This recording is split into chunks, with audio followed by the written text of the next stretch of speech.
Alright guys, welcome to another video. In this one I'm going to talk about my top 5 things I do not like about the Corsa VXR. There is more than 5, but I've just picked the top ones obviously that I feel are the worst. So let's get straight into it. Right, so number 5 we've got the throttle response. Now to me sometimes the VXR has a bit of turbo lag. Now that is just normal on these VXRs, obviously with the engines and such. They are quite, you put your foot down and sometimes it hesitates. That's just one thing for the VXR, so it's not an instant thing when you put your foot down. So that's one of my pet hates about the car. So yeah, that's number 5.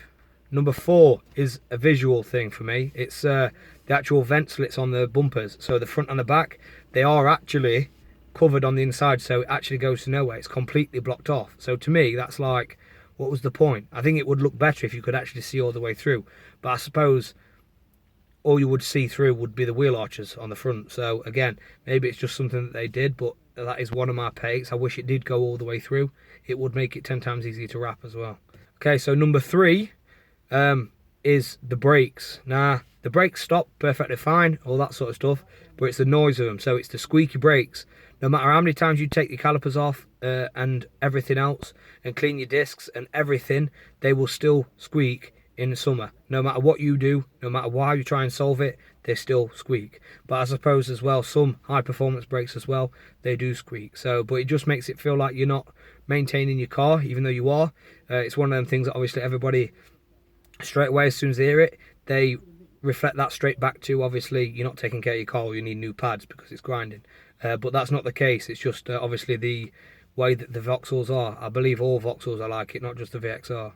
Okay, so number 2, the gearboxes. Now, the gearboxes are very prone for going on these VXRs, just because when people get them, it's a hot hatch. People think that obviously they can put their foot down quite a lot and gear change quite heavy, but usually 9 times out of 10 they actually do fail. So yeah, that's my number 2. All right, so now we've got number 1, and obviously number 1 is of course piston 4. Now piston 4 is quite common on these cars. It's one of the main things that actually goes on them, and it's one of those things that obviously when it does go, like myself, you do kind of lose confidence in the car. Even though it's been repaired, you're kind of looking out for them things for or the signs for it to go again, and sometimes obviously that kind of puts you off of doing things to the car. So that is why number 1 would be my pet hate. Right guys, so that's my top 5 things I hate about the Corsa VXR. Like, comment, subscribe, and there will be top 5 things that I love about the Corsa VXR, but obviously that will be in a separate video. So like, comment, subscribe, and I'll see you guys in the next one.